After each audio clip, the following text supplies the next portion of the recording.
अगर आपको भी यही गलती करनी है तो इस वीडियो को स्किप कर दो, कोई दिक्कत नहीं। इस साल कौन सा सेट टफ था ये आपके सीनियर्स भी बता देंगे। जो वो नहीं बता पाएंगे वो ये बात है, टेंथ में ये तरीका काम नहीं करेगा। और साथ साथ इस वीडियो में उन सारे प्रॉब्लम्स के सोल्यूशन पे भी बात करूंगा। ज्यादा नहीं, मेरे को बस 1 महीने देना। 1 महीने के अंदर अंदर मैं तुमको ये प्रूव करके दिखा दूंगा। तुम क्लास 10th में आ गए और तुमने अभी तक ये वीडियो नहीं देखी। लगता है तुम 10th को लेकर बिल्कुल भी सीरियस नहीं हो। 10th को अगर ज्यादा हल्के में लोगे ना तो 10th तुम्हें हल्के में ले लेगा। मैं हर साल ऐसे हजारों टैलेंटेड स्टूडेंट्स को जानता हूं ना, जो कि इस वीडियो वाली गलती करते हैं और अपने पूरे 10th को खराब कर देते हैं। अगर आपको भी यही गलती करनी है तो इस वीडियो को स्किप कर दो, कोई दिक्कत नहीं है। लेकिन अगर आपको उनकी जैसी गलतियां नहीं करनी है तो ये वीडियो बहुत इंपॉर्टेंट है, क्योंकि इस वीडियो में मैं आपको यह बताने वाला हूं कि आपकी ये जो 10th की जर्नी अभी शुरू हुई है और ये जो 10th की जर्नी एंड तक जाएगी, इस जर्नी के दौरान तुम कौन कौन सी वो मेजर प्रॉब्लम्स फेस करोगे जिनके बारे में तुमको शुरू से अवेयर रहना जरूरी है। और साथ साथ इस वीडियो में उन सारे प्रॉब्लम्स के सोल्यूशन पे भी बात करूंगा। तो सबसे पहले प्रॉब्लम नंबर 1 के साथ स्टार्ट करते हैं। अगर मैं अपने सालों के एक्सपीरियंस में सीबीएसई का ट्रेंड देखूं पास्ट ईयर्स का, तो 2022-23 में स्टैंडर्ड का सेट 2 सबसे टफ था। इसके बाद 2023-24 में स्टैंडर्ड का सेट 1 सबसे टफ था। इसके बाद 24-25 में स्टैंडर्ड का सेट 2 सबसे टफ था। और इस साल यानी कि 25-26 में स्टैंडर्ड का सेट 3 सबसे टफ था। अब ये तो सबको पता है कि किस साल कौन सा सेट टफ था, ये आपके सीनियर्स भी बता देंगे। जो वो नहीं बता पाएंगे वो ये बात है कि हर साल ये जो टफेस्ट सेट को मैंने जब साइड बाय साइड रख के कंपेयर किया तो ये क्लियरली मुझे दिख रहा है कि सीबीएसई हर साल अपने पेपर के अंदर इन जनरल, खासकर अगर मैथ्स की बात करूं, तो नंबर ऑफ डिफिकल्ट क्वेश्चंस बढ़ाता जा रहा है। High order thinking skill question, analytical questions बढ़ाता जा रहा है। बहुत इजी क्वेश्चंस कम करता जा रहा है। अब ये जो पैटर्न मुझे दिख रहा है, इस पैटर्न से होके तो तुम भी गुजरोगे। मतलब तुम्हारा भी मैथ्स का पेपर टफ आने वाला है। इस चीज के लिए पहले ही मेंटली प्रिपेयर्ड रहना।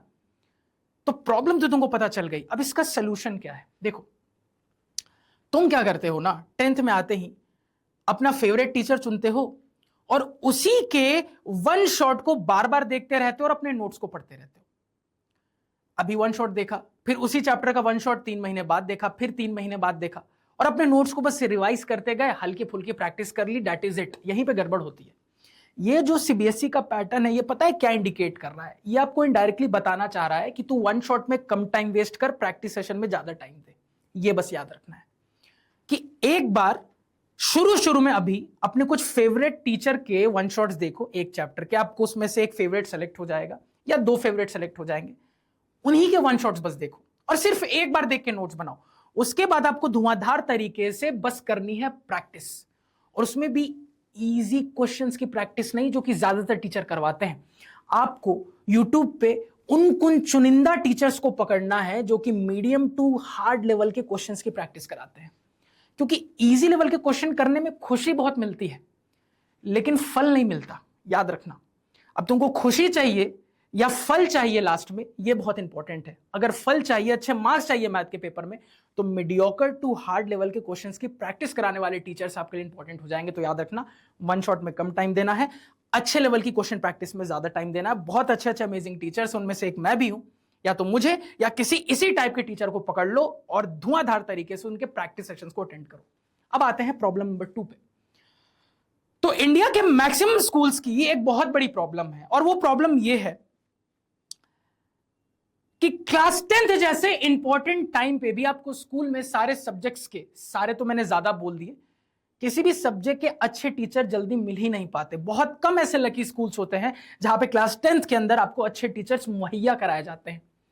तो आप स्कूल जाते हो, आपको पता है आप टाइम वेस्ट कर रहे हो, फिर भी आप करते हो क्योंकि आपका अटेंडेंस जरूरी है। अब थके हारे, फ्रस्ट्रेटेड, एग्जॉस्टेड तुम घर आते हो और तुम्हारे पास अब 2 ही ऑप्शंस होते हैं। या तो आप अपनी उस बेकार स्कूल वाली पढ़ाई को कंपनसेट करने के लिए ऑनलाइन अपनी पढ़ाई करो, या फिर ऑफलाइन अपनी पढ़ाई करो। तो एक बार पहले कंपेयर करके देखते हैं कि तुम्हारे लिए दोनों में से बेस्ट क्या है। देखो, अगर तुमको लगता है ना कि तुम्हारा अपने ऊपर कोई सेल्फ कंट्रोल नहीं है, तुम अपने एक्शंस को कंट्रोल नहीं कर पाते, तो मैं कहूंगा आंख बंद करके चुपचाप तुम ऑफलाइन चले जाओ। ऑफलाइन में या तो कोई अच्छी रिनाउंड कोचिंग ज्वाइन कर लो या फिर पर्सनल ट्यूशंस लगा लो, अगर सेल्फ कंट्रोल बिल्कुल नहीं है, क्योंकि यही आपको फिर ट्रैक पे रख सकता है।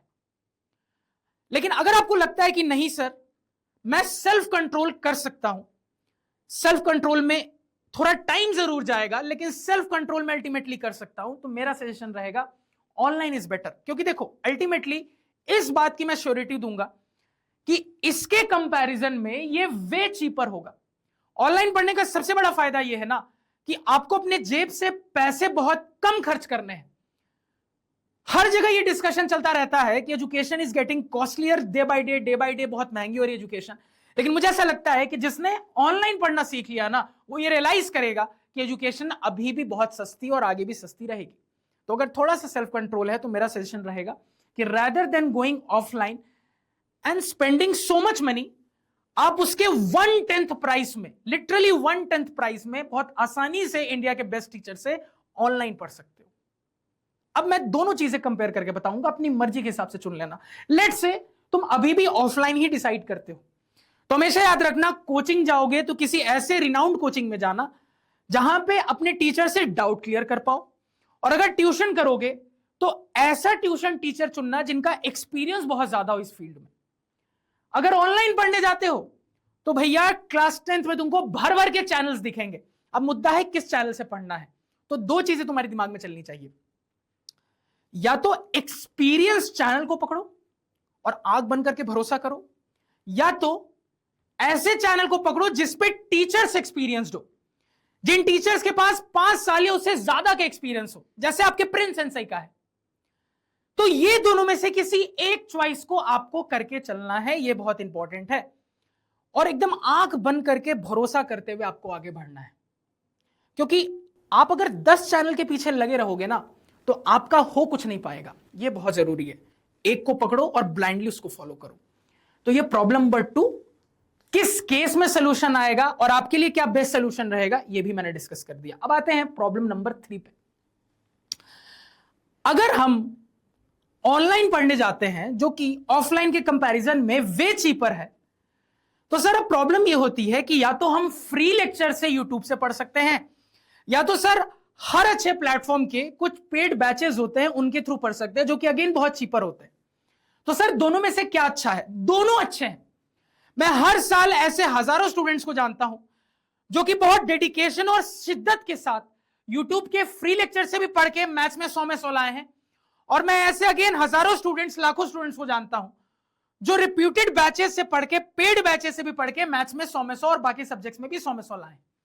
यानी कि चॉइस आपकी, आप यहां से भी पढ़ सकते हो, यहां से भी पढ़ सकते हो। हां, चूंकि ऑनलाइन इतना सस्ता है तो मेरा पर्सनल सजेशन होगा कि आप यूट्यूब से फ्री में पढ़ो, नो डाउट बहुत अच्छे से पढ़ो, बहुत बेस्ट कंटेंट है यूट्यूब पे, लेकिन साथ साथ एटलीस्ट कोई एक अच्छा सा पेड बैच ज्वाइन कर लो। और पेड बैच ऐसे आंख बंद करके भेड़ चाल नहीं कि मेरे दोस्त ने ये लेकर रखा है, वो वाले दोस्त ने भी ये ले रखा है, तो मैं भी यही पेड बैच ले लेता हूं। अपनी रिक्वायरमेंट के हिसाब से पेड बैच लो कि तुम्हारी रिक्वायरमेंट क्या है। तुमको कंसेप्ट समझ में नहीं आया, तुमको कंसेप्ट समझने में दिक्कत होती है, कि तुम्हारी रिक्वायरमेंट तुमको फील हो रही है कि यार मुझे क्वेश्चन ज्यादा प्रैक्टिस करने वाला बैच चाहिए, तो रिक्वायरमेंट के हिसाब से बैच लेना। क्योंकि अगर कोई ये कहता है ना कि हमारे बैच में सब कुछ है, मतलब उसके बैच में कुछ नहीं है, क्योंकि आप एक बैच में सब कुछ नहीं डाल सकते, प्रैक्टिकली इंपॉसिबल है। मैं बहुत अच्छी अच्छी जगह काम करके आया हूं, मुझे पता है। तो अपनी रिक्वायरमेंट के हिसाब से आप उसी स्पेसिफिक बैच को लेना जो आपकी रिक्वायरमेंट फुलफिल करता है, ये बहुत इंपॉर्टेंट है यहां पे समझना। अब आगे चलते हैं, अगली प्रॉब्लम पे आते हैं। अब एक और चीज है कि आप जब अपने टीचर का मोटिवेशन लेते हो ना, तो आपको लगता है कि वो मोटिवेशन मेरे लिए भी है। ऐसा नहीं है। देखो, हर कैटेगरी के स्टूडेंट होते हैं, जैसा आपको लगता है। आपके सोच के हिसाब से वीक कैटेगरी का भी स्टूडेंट है, मीडियोकर कैटेगरी का भी स्टूडेंट है, ब्रिलियंट कैटेगरी का भी स्टूडेंट है, आपकी सोच के हिसाब से। तो जब स्टूडेंट आपकी सोच के हिसाब से अलग अलग टाइप के हैं, तो क्या उनकी स्ट्रैटेजी अलग नहीं होनी चाहिए? बिल्कुल होनी चाहिए। तो अगेन आपको ऐसे टीचर्स के साथ कनेक्शन में रहना है जो सोशल मीडिया साइट्स पे या कमेंट सेक्शन में ना आपके हिसाब से आपको स्ट्रैटेजी दे, ये नहीं कि एक स्ट्रैटेजी सब पे चिपका दे। ये बहुत जरूरी है। अब मेरी बात समझना, अगर मैं ये वाले थर्ड कैटेगरी की बात करूं ना, ये यूट्यूब पे सिर्फ लास्ट में पढ़ने आएगा। ये ऑलरेडी पढ़ने में बहुत तेज है, इसको पूरे साल यूट्यूब से कोई लेना देना नहीं है। ये लास्ट में जब एग्जाम नजदीक आएंगे, हाफ ईयरली या फिर बोर्ड एग्जाम, ये बस अच्छी प्रैक्टिस करने के लिए यूट्यूब पे आएगा। इसको ये चीज पता है तुम कहां हो, या तो यहां या तो यहां। अब ये जो तुम्हारी कैटेगरी है, तुम्हारे सोच के हिसाब से, क्यों मैं ये बार बार बोल रहा हूं तुम्हारी सोच, क्योंकि तुम्हारी सोच के हिसाब से तुम खुद को वीक या मीडियोकर मानते हो। मेरे सोच के हिसाब से हर एक स्टूडेंट बहुत ब्रिलियंट है। प्रॉब्लम यह है कि असली दम उस टीचर में होता है जो स्टूडेंट के अंदर के ब्रिलियंट होने वाले कैरेक्टर को बाहर निकाल दे पढ़ाई में। तो आपको ऐसे टीचर ढूंढने पड़ेंगे। आपको ऐसे टीचर्स के लिए थोड़ा सा रिसर्च करना पड़ेगा, और मैं मजाक नहीं कर रहा हूं, ऐसे टीचर आपको मिल जाएंगे। जैसे मैथ्स के लिए आप ये बेरा मेरे पे रख सकते हो। इस बात की मैं गारंटी देता हूं कि तुम इन दोनों में से किसी भी कैटेगरी में हो, ज्यादा नहीं, मेरे को बस 1 महीने देना। 1 महीने के अंदर अंदर मैं तुमको ये प्रूव करके दिखा दूंगा तुम्हारे खुद के रिजल्ट से कि तुम यहां लाई करते हो। इस बात की मेरी गारंटी रही। तो ये चीज आपको ध्यान रखनी है कि आपको ऐसा लगता है कि आप यहां या यहां हो, जबकि आप भी ब्रिलियंट हो। बस प्रॉब्लम यह है कि आपको एक ऐसा टीचर मिलना चाहिए जो आपके अंदर के उस कैरेक्टर को बाहर निकाल के दिखाए और यह साबित करके दिखाए कि मैं शुरू से तेज था, लेकिन मुझे कभी कोई ऐसा टीचर मिल नहीं पाया जो मुझे राइट डायरेक्शन में गाइड कर दे और मेरे अंदर के स्मार्टनेस को वो पढ़ाई में लगा के दिखा दे। ये बहुत इंपॉर्टेंट है। तो अगेन, प्रॉब्लम सोल्यूशन दोनों हमने यहां पे डिस्कस कर लिया। तो स्ट्रैटेजी दोनों टाइप के स्टूडेंट्स के अलग अलग होनी चाहिए, जो कि टाइम टू टाइम हम अपने इस चैनल पे infinity foundation 9th and 10th पे डिस्कस करते रहेंगे। आगे चलते हैं। अब इसके बाद एक और बहुत बड़ी चीज है कि सर 9th में हमारा एक तरीका था पढ़ने का, उस तरीके से हमने बहुत अच्छे नंबर ले आए बाकी सब्जेक्ट्स में भी, मैथ्स में भी। क्या वही तरीका 10th में काम नहीं करेगा? क्योंकि 9th में तो उस तरीके से हम 90% ले आए थे, 10th में यह तरीका काम नहीं करेगा। अभी बता देता हूं क्यों। वो इसलिए क्योंकि 9th में पूरे सिलेबस में कुछ ही ऐसे सेट ऑफ क्वेश्चंस हैं जो कि मोस्ट इंपॉर्टेंट है, पेपर में सबसे ज्यादा रिपीट होते हैं। कुछ ही ऐसे सेट ऑफ कंसेप्ट्स हैं जो सबसे ज्यादा सवालों में रिपीट होते हैं। 10th में ऐसा नहीं है भैया। 10th में जो पैटर्न चल रहा है सीबीएसई का, उसको देख के क्लियर हो रहा है कि सीबीएसई आप कितना सोच सकते हो इस चीज पे अब बहुत ज्यादा जोर डाल रहा है। वो हर साल हर टाइप के सब्जेक्ट में, स्पेशली इन मैथ्स, ऐसे क्वेश्चन पेपर को क्रिएट कर रहा है कि आप कितने बेहतरीन सोच सकते हो, आपने पूरे साल पढ़ाई की है कि नहीं, वो टेस्ट कर देगा उस पेपर के अंदर। तो 9th वाला तरीका काम नहीं करेगा। 9th में एंड में तुम मैराथन देख लेते थे, हल्का फुल्का हाफ ईयरली में पढ़ देते थे, चल जाता था। 10th में पूरे साल शुरू से अभी से पढ़ना पड़ेगा। ये बहुत इंपॉर्टेंट और क्रूशियल होने वाला है। तो again, problem and solution discussed. अब आगे चलते हैं। इस चीज पर जल्दी कोई बात नहीं करता। आप जिस टेंडर एज में हो ना, क्लास 10th में, इसमें अपोजिट जेंडर की तरफ अट्रैक्शन होना बहुत कॉमन है। एक लड़के को लड़की अच्छी लग सकती है, लड़की को कोई लड़का स्मार्ट अच्छा लग सकता है। तो ये कोई ऐसी चीज नहीं है जिसको सोच सोच के आप परेशान हो कि मुझे क्या हो रहा है अचानक। भाई, ह्यूमन नेचर है, ह्यूमन साइकोलॉजी है, तुम्हारी बॉडी है। टाइम के साथ हार्मोनल चेंजेस होते हैं, तुम्हारे बॉडी में फिजिकल चेंजेस होते हैं, और कहीं ना कहीं ये चीज होती ही होती है जो कि आप क्लास 10th में फेस करते हो। अब ये प्रॉब्लम आपके साथ भी होगी, नो डाउट। मुद्दा ये कि सर इसका सोल्यूशन क्या है। अब बहुत ध्यान से सुनना, अगर तुम मेरी 2 बात मानोगे ना, तो कभी भी इस प्रॉब्लम से तुम परेशान नहीं रहोगे। तुम इसको कंट्रोल कर सकते हो। इस प्रॉब्लम को रोका नहीं जाता, कंट्रोल किया जाता है। अब कंट्रोल कैसे करना है सर? तो डेली हैबिट में एक चीज ये होनी चाहिए कि किसी ना किसी तरीके से फिजिकल वर्कआउट हो। या आप हल्की फुल्की 20 मिनट की एक्सरसाइज कर लो, 20 मिनट की रस्सी कूद लो, 20 मिनट की रनिंग कर लो, 20 मिनट का मेडिटेशन कर लो, योगा कर लो। कुछ भी फिजिकल वर्कआउट रोज 20 मिनट का होना चाहिए। उसके अलावा दूसरी चीज, आपको रोज 15 से 20 मिनट कुछ एक्स्ट्रा करिकुलर एक्टिविटी में भी देना है जो आपको खुशी देता है। हो सकता है किसी के लिए वो पेंटिंग हो, किसी के लिए सिंगिंग, किसी के लिए डांसिंग हो, किसी के लिए गेम खेलना हो, कुछ भी, लेकिन वो टाइम बाउंडेड होना चाहिए। 20 मिनट बहुत है, 20 से 25 मिनट रोज आपको वो चीज करनी है, क्योंकि वो चीज आपको खुशी देती है। मैं आपको गारंटी दे रहा हूं, अगर आप अपने रूटीन में ये 2 चीजें ले आओ ना, तो ये सबसे ज्यादा परेशान करने वाली प्रॉब्लम से तुम बहुत दूर रहोगे। तुम इस प्रॉब्लम को कंट्रोल में रखोगे। तो भैया, ये प्रॉब्लम्स तुम अभी शुरू से अंत तक अपनी 10th की जर्नी में फेस करोगे। तो इन प्रॉब्लम्स के बारे में अब तुमको पता चल गया, इनको कैसे टैकल करना है ये आपको समझ में आ गया है। बाकी जैसे कि मैंने आपको बताया कि ये जो आप वीडियो देख रहे थे, इस चैनल का नाम है infinity foundation 9th and 10th, और इस चैनल पे अगेन हमारी भी एक बहुत अमेजिंग टीम है जिसके साथ आप पढ़ाई कर सकते हो। टीम आपकी आंखों के सामने है और ये टीम में जितने भी टीचर्स हैं अपने अपने सब्जेक्ट के धुरंधर, इस बात की मैं आपको गारंटी देता हूं। हमने इस साल भी बहुत अमेजिंग तरीके से बच्चों को पढ़ाया है, जो कि यहां पे आप देख सकते हो सारी वीडियोस में। आप लोगों के लिए चाहे वन शॉट्स हो, प्रैक्टिस सेशंस हो, सब कुछ हमने बकायदा बेहतरीन तरीके से दिया है, आगे भी डेडिकेटली देते रहेंगे।